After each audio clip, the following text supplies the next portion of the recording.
part 2 of our Disney Cruise Tips and Tricks video series. If you haven't seen part 1, tips for before cruising, make sure to click this link now, watch that, and then come back and join us for part 2, tips while you're cruising.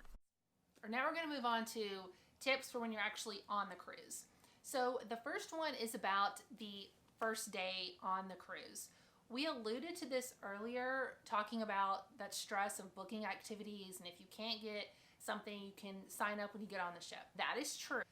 However, if I could go back and do it over again, I would not have been in such a rush and felt so pressured to go book those activities. As soon as we got on the ship, Craig ran to try to get brunch. I ran with the girls to try to book Frozen and Princess because we hadn't been able to get those two things. It was chaotic. At this point, the kids were their youngest was having a meltdown. We had our luggage. I mean, I'm telling you, I was like sweating. I was stressed. I was almost in tears. The baby was in tears. He couldn't find us again because we hadn't got the Wi-Fi and the text lined up yet with the app. It was so stressful. And it was probably the first hour on that cruise that set the tone for kind of that first half of that day. And we totally missed that whole moment of looking at the ship, being in awe, experiencing the joy of being on that Disney ship because we were so concerned with where do we need to be? Where's the line? Can we go get this stuff? And it really stunk, to be honest. And I kicked myself for thinking that we did that. When really in the grand scheme of things, that Princess Gathering and Frozen were not worth that issue. Yeah. And I feel like we could have still gotten those anyway. But really, just try to take a minute and just appreciate being on the ship and don't feel like you have to run to these lines because everyone will tell you, go here, go here, go here. Like, go do that first thing. I really suggest you not do that because it will definitely, it just set a negative tone for us for those couple of hours. If you have kids, you know what it's like when everyone starts to melt down. And to piggyback off that, just know, moms, dads, there will be temper tantrums. There will probably be tears. It's going to happen. Just breathe through it. My kid is a screecher. I feel you. And it's very stressful when that happens. You think you're on vacation. You paid for this big trip. You want everyone to be happy. Realistically, it's probably going to happen. You know, they're going nonstop. There's all this stuff happening. Try to get naps in. We skipped naps more than we should have, and we shouldn't have. It would have been more pleasant for everyone. So we paid for it when we skipped naps. Yeah, so just know it. Take a breath. We've all been there. We feel you. There is a requirement on that first day that you go to muster drill. Yep. Yeah. So a lot of them are, I don't know, maybe all of them, I don't know, but ours was outside. It's getting very difficult to stand out there in the sun and the heat, and I was really worried about her. And actually another family saw us and an elderly couple, and they actually motioned to a cast member about us, and the cast member came and said, oh no, you guys can come inside. So they let us go stand in the shade in the doorway in the little hallway, and it was so nice, and I felt so bad that as a parent I hadn't even thought about asking about it, but you're caught up in that. I thought we had to be there. You don't. I mean, like, you have to be there, but if you have a small child and it is, you know, the heat's down, you don't have a hat or whatever, they're getting really hot and flushed, or you have you know, some type of handicap, you're elderly, whatever it is, talk to that cast member. You can be accommodated. So know that and don't feel bad to ask. The cast members work with you, and they'll get you in the shade, or they moved us inside in the air conditioning. Still in the general area. You need to follow the drill and check in and make sure they know you're there. But you can move to the side and get into a little more comfortable in the shade or the air conditioning. So it was very nice for the cast members to help us out there. So don't feel bad. Ask. Just know that's an option. And again, maybe that seems like common sense to a lot of people, but in that moment, it wasn't for me.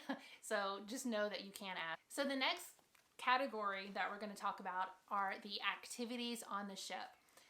The one thing that we would really recommend that you do, well, there's a lot of things, but one of them is the Disney Junior Wake Up. Mm-hmm. It was so fun, and we'll have a little clip here so you can see it. But the kids really enjoyed it. I was impressed with the cast member. It was a neat thing to wake up. They had the dancing, they were singing songs, and then cast members came out, and our kids thought it was just amazing that they got to do the Diggity Dog, whatever, Hot Diggity Dog with dance Goofy. with Goofy. Yeah. So super cute. Like, get up, do that, it gets your day going. Yeah. If you do bippity boppity, bring your own dress. It's much cheaper if you do that, one. But you can get pixie dusted any day. It doesn't have to just be when you have your bippity boppity appointment, or if you even don't have one, you can still do it. But they'll go in, they'll pixie dust. You can do it every day. And again, back to that list we talked about, we completely forgot about that until we actually had our bippity boppity appointment, and then we remembered, but at that point it was halfway over. But go, do that. Like, the kids loved it. You can do that as much as you want, so it's free. I was really surprised how many people asked us about the dress, and we told them we brought our own, and they didn't even know, because they're not cheap to buy the dresses on board. So we brought our own. We've got a whole trunk full of dress-up clothes. Just bring a couple of them, the girls' favorite, and they got dressed up, and they loved it, and it saved a ton of money. Also, talking about dressing up, dress up. Like, it is so much fun. I mean, we never really dress up, but we did Pirate Night and we did Halloween night.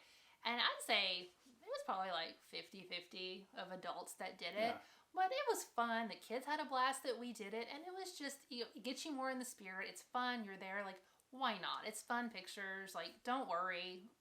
I mean, just do it. It's fun. We're not big costume people, but we did it, and it was fun, and the kids really liked it. So. Yeah, we have memories, like putting eyeliner on him for Pirate Night and him crying like a baby. Like, the girls love it. Like, it's hilarious now. So, I still have nightmares. The last activity that we would really recommend that you do is the family silent DJ or silent dance party. Silent DJ party, yeah. Whatever it's called, where you wear the headphones, they're playing the music, and it's like 3 different channels, and you can dance. They have them different nights for the adults, but there was one night that it was for the family. It was probably our favorite activity that we did, one of our favorite nights. The girls loved it. It was so much fun. We were having so much fun that strangers came up or like taking pictures and giving them to us, asking to take videos because they could just see how much fun it was and wanted us to see it. And that was so neat watching it later and seeing those videos that people had taken. But the kids loved it. It was so much fun. So make sure you don't miss that. It is a blast. Way more fun than you even think it's going to be. Now we're going to talk about food. If you're like us, you're like, oh, cruise, food. Like, what do we need to get? What are the must-have things? What's open? What are we going to do? Like, we were so excited for the food. I'm going to go ahead and just say at the beginning, watch the times that the food is open. One of the things that we were a little disappointed about with Disney was the food option. There is not always available food like you would think there would be on a cruise ship. So just be mindful of the time. I think it was like the last night we were at Castaway Cay. We were delayed getting off the ship for whatever reason. So our day was pushed back a little and we were running so late we figured we just want to eat at the dining room for dinner this time. You know, we'll get the kids room service, we'll put them in the kids club, and Craig and I will just go have dinner, you know, in the buffet area or in like the sandwich pizza place area. We'll find something, we'll sit down and eat. Nothing was open. And it wasn't late. It was regular dining time. We were just maybe 30 minutes past the start of our meal time. The buffet wasn't open, the burgers, pizza, nothing was open. So we had to end up going back and get room service, which you don't really expect that you would have to do that on a cruise, that you wouldn't be able to find food. But there is quite a few times that there's not anything open. So just be aware of the times and stuff. We don't want you to be in that situation that we were, where you just think there's always going to be food somewhere. I mean, there is always room service, but it's okay. But speaking of room service, some things that you would want to do. People always say the warm cookies and milk. It's definitely a neat treat, so, I mean, do that. The thing that we actually loved the most about room service, though, was getting the continental breakfast part in the mornings. So we would put it out the night before, and we would always get like croissants, fruit, and orange juice and coffee. And we would get it delivered around like 6:30, because our girls usually wake up around like 7:30. So Craig and I would get our orange juice, would add some champagne. So we'd have mimosas, coffees, croissant, and we'd sit out on the balcony and the kids would still be asleep. We got to like wake up, decompress a little bit, take in that scenery, and it was so nice and such a nice way to start the day. It was really nice. And then when the girls wake up, you know, they have a little snack so they're not starved by the time we're like getting out and getting ready. So they would sit out there and have it too. So we definitely recommend doing that. If you're like us, we couldn't find the menu to order that. Remember that? We had to like call and ask because we could not locate it anywhere. And where did it end up being? Like in the drawers. Like somewhere down very obvious. It was down in a drawer somewhere. It wasn't with like the rest of the information about like the food and stuff. So just in case you can't find it or you don't know about it, there is a little thing that you hang on your door the night before, and they will just come and whatever time you tell them and bring you whatever it is that you're looking for breakfast. So definitely recommend doing that, especially if you have a balcony. It's such a nice way to start the day. Another food tip that Craig figured out, if you're like us, we love Eggs Benedict. And on the cruise in the buffet line, they have smoked salmon and like ham or whatever, Eggs Benedict already made and sitting out. Yeah. But you don't really necessarily want to get that one because for us, that ratio of like salmon to bread and hollandaise was off. There was like too little salmon. So I did find that they have different stations in the buffet. You can actually go and make your own. So you get your muffin, you can get your salmon, your ham, whatever you want, and then your own hollandaise and make a decent, proper sized Eggs Benedict. If you're like us, that was a good tip to know. Just pass that one on and go on down, and the guy will make you one that's proportionate, and it's kind of, it just seemed fresher too. Like it seemed like the bread hadn't been getting like as hard. Wasn't sitting out so long, so it was a little fresher and nicer. Another food tip, or I guess a drinking tip, is if you take a glass, or if you take a bottle of wine into your room, get a glass from one of the bars. If you just go up and ask for it, they'll give it to you. They don't care. But take it back to your room, pour your glass of wine, and you just carry it with you to dinner. That way you don't have to pay that corking fee, and you can actually have a glass of wine at dinner. Because we found we really weren't in our room that often to drink our wine. Like we drank our champagne in the morning, but for our wine, we weren't really drinking it. Right. We were like, why aren't we taking these glasses to dinner with us? So again, that took a few days to figure out, but it was nice once we did. The last thing that I'll say about food is, again, maybe it's common sense, but it's just something we didn't think about. A word of caution for those of you with specifically like toddlers or small babies that are just starting to eat. For us, Emmeline wasn't eating a whole lot of solid food yet at this point. She was eating some like crackers, you know, just the basics. But on the cruise ship, they really give a lot of yogurt to the kids. I mean, they'll do some like fruit. For the most part, it seemed like they were just offering yogurt. Well, at home, we tend to do more like the Greek yogurt or the plain yogurt, stuff like that. And it just didn't necessarily dawn on me that all the yogurt she was getting was that sugary yogurt. And because she was getting it more than she was used to and just her diet was off, she ended up getting sick. And if your child gets diarrhea or a liquidy diaper while they're in the nursery, they call you, you have to come get them, and you have to wait 12 hours before you can take them back if they haven't had one. So luckily hers was at night, so we had to take them down to like the infirmary and get her checked out the next day before they would allow her back. But they told us it happens all the time because the kids just aren't used to that type of food. So I wish we would have just been a little bit more alert about it, and it would have saved some mess, some clothes issues, and then also just that worry of, oh my gosh, is she going to be able to get back into the nursery now? We're halfway through this cruise and we're not going to be allowed to use it. Right. It was very stressful because, again, she wasn't sick. It wasn't a bug. It was just not used to that sugary type food. So just be aware, something to think about. It does affect their stomach, and it sounds like it happens to quite a few babies and toddlers. So just be prepared, and maybe you can work around that and avoid that happening with you. Little tips about the room. For the most part, room storage, all that was great. We've talked about some things to bring to make it a little easier. One thing I will note is the pumps for like the shampoo and the body wash. They aren't little containers anymore. They have them where they fill them back up. And I thought it was just us having issues because you can see, I mean, I have long, thick hair. One of my daughters has the same type of hair, and it seemed like we just weren't able to get our hair clean. I didn't know exactly what was the issue, but after I came back and our Facebook group was talking, a lot of the women were saying the same thing, and we realized it's the pump. I mean, I was using probably like 10 pumps of that to get the shampoo out, and I thought, this is way too much, right? And it actually wasn't. Like, the way it comes out, I don't even really know how to describe it, if it's the shampoo, if it's the pump, but you have to use a ton of like what it feels like pumps, not necessarily the amount, to get enough to clean your hair. It sounds so silly and it sounds so weird, but a bunch of people on the Facebook page were making the same comment. They were having to use like 30 pumps of this stuff. So I think that was the problem with us. Just, again, it's totally random, but just something to know because it was super strange for us. So whatever, do with that what you will. So the last thing about the room is a super specific tip about the door to the balcony. And we had an issue with this and actually calling room service. So I'm gonna let Craig fill that one since I blame him. So the air conditioner for the room is actually tied to the balcony door. So when the balcony door is open, the air conditioner won't run. We learned this the hard way when I guess the balcony door wasn't completely closed, because you have to actually pull the handle up to lock it and latch it, and that turns the air conditioner back on.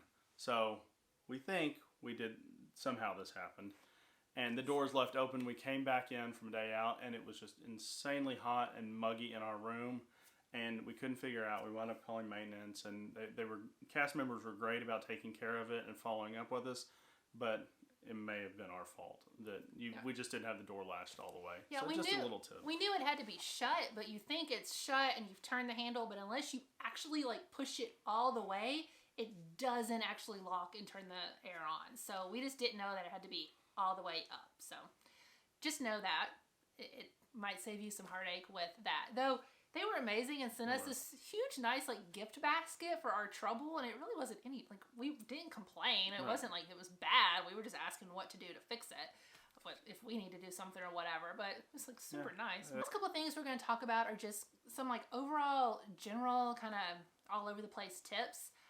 One thing, if you go to the Skyline, and you might have heard about like the little passport book to try the different drinks, it's a super neat bar. They have these little cubes that light up in the drinks. And the waitress was so nice. Like, if his had a drink with cubes and mine didn't, she gave them to me anyway. But our kids love to play with them. They're just like the neatest little souvenirs. So you can always ask for them, and they'll, I think, just put them in your drink. So like on Castaway Cay, like we talked about earlier, we would recommend using the nursery for like your smaller children. And then there is a kids club actually on Castaway Cay. Our girls loved it. So looking back again, we wish we would have just left Emmeline on the ship, taken the girls to the kids club, and went to the adult area. Instead, we took all the girls, we tried to go onto the beach. It was a little rocky. The girls just like weren't feeling the water there. Now granted, that was after the hurricane, but it wasn't a great day at the beach for us when the other 2 days had been. So we were a little surprised. And then we wanted to go on that slide. You might want to rethink that. Maybe on your cruise it won't be like this. For ours, we went to get in line and we saw people just leaving in droves, and people were saying they'd been in line for like 30, 45 minutes and they still weren't close to going down. And I think you actually took the older girls and were in line maybe 20 minutes and then came back. So, I mean, the line was ridiculous. The girls weren't feeling it. So at that point, he took Emmeline to the nursery, I took the girls to the kids club, and then I went to the adult area, and he came and met me. When we picked up the girls, they loved the kids area at Castaway Cay. There was like buckets, like splash pad type areas. They had like a whole like jungle gym type area with like sand and water. They were giving them like popsicles and activities. The girls were like, why weren't we here longer? And the adult section was amazing for us. So I wish we had just done that. It would have been so much more relaxing and everyone would have had more fun. Yeah. So just something to think about if you have kids around like the same ages as us. That might be something that you want to consider doing. The tip at Castaway Cay is the aqua socks. It was very, very rocky there. And again, it was right after the hurricane, so things have changed a little bit. But we took aqua socks, and I'm really glad we did, because once you put those on, you could walk around much, much easier. At first, it was just cutting your feet, and it was not pleasant. So I'd definitely take those there. And then kind of talking still about pools and water. So one tip that we did learn is that there is actually, so not on the level with all of the pools, but if you go up like one level back behind where the soft serve is, there is actually like this little, it's not really a wading pool because the adults were in it, but it's a family pool. It's like loved it. We found this and they were able to kind of just lay down in it. It wasn't crowded. It wasn't deep. Like we could just relax in it. And it was amazing, but we were the only kids up there. It was a family pool. We might have seen maybe one later, but I don't think many people know about it. So it might be something like, if you want just something a little bit more low key, if your kids aren't quite ready for the pool, go look for that pool. It might not be crowded. To note about their actual big pools are that they are deep in the middle and shallow around the outside. And maybe that's something you're used to, but typically for us and our girls, you're used to the shallow pool and then it gets deep, you know, in the deeper end. And our girls, they're learning to swim. They've been told, you know, don't really wear like the swim vest anymore. They know to get to the side of the pool. They can, you know, they can pretty much swim, you know, not really like in deep ends, but they know how to get to the shallow ends. They know where to stay. We had just gotten into that big pool, our 4 and 6-year-old had, and you know, you could see kids all around it, and our 4-year-old and we, you know, you kind of just think, well, it's shallow, and they don't really have like the numbers posted. I think we saw one number, and it's like down low about how deep the pool is. So our 4-year-old is seeing all these other kids, her height, her sister, and she starts walking and not expecting, you know, if it's shallow here, that it's shallow here, it's still going to be deep in the middle. And she just quickly went, you know, down into that deep end. It took her off guard. And of course I jumped in and the lifeguard jumped in, but it was just very scary. And just something, if I had realized, if she had realized, we could have just told her, planned for it, have been aware. And like I said, you just don't see the numbers. I looked for the numbers to see, you see kids down there. It just didn't dawn on me it would suddenly just be deep in the middle of the pool. It was a very scary experience for us. So it's just something to be aware of, again, as a parent going into it. And maybe, again, it's common sense or you would see it. But for us, we're not used to it. We didn't see it. And it was just kind of a scary moment. So the best hack or the best tip that we have to save time, the character pictures. There are characters all over the ship. Your kids will want to take pictures with all of them. They will want to get their autograph, even if they're characters they've never even heard of. They will want to see them. And just when you think that you've gotten all the characters, you've seen them all, Minnie will come out in 6 different outfits, and your kid will picture with Minnie in every different outfit. Oh, you'll never have enough pictures or be done with the characters. But something that we learned to do that saved so much time was to divide and conquer these character meet and greet pictures. When they do the character meet and greets or the pictures, they will typically have like 2 or 3 in the atrium and 1 or 2 on the next level up, so you can see them with the stairs. They will typically have them in the evening around the dinner times, and I say they were probably like in what, like 20-minute time periods, yeah. And then they'll switch them out for a different character. So in one night, you might have, you know, like an option to see like 8 characters or whatever in that little span of time. They will like also be throughout the ship at other times, but for the most part, that's how you get a lot of the pictures and the autograph. Those lines can get long, and also they will cut those lines off. So if you think you're going to get there late and like jump in at the end, it could already be cut off. We saw people turned away and some parents getting really upset, but I mean, they're only there for a certain amount of time before the next character comes in. So what we found to do that saved us so much time was that I would get in line with the girls for one character, and Craig would go to the other character across the atrium and get in line. By the time the girls and I had taken our picture, he would almost be the front of his line. We would go, I would give him the girls, I would go get in the next line for the next character. And we would jump back and forth like that and cut down on standing in those lines. Now, we weren't cutting line or doing anything like that because somebody was still standing in that line. So whether he's taking a picture with just Craig or Craig and 2 girls in front of him, I mean, it's not costing anybody else any more time or anything like that. Like, we're not cheating the system or doing anything like that.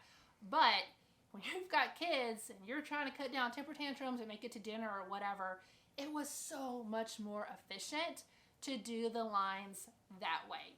We saw so many more cast members. It was so much quicker. So divide and conquer. Do the characters like that. You will be glad that you did. Absolutely. These tips and tricks will hopefully make your cruise so much more enjoyable and easier. Comment below. Let us know which ones were most helpful for you, which ones you're most excited to try.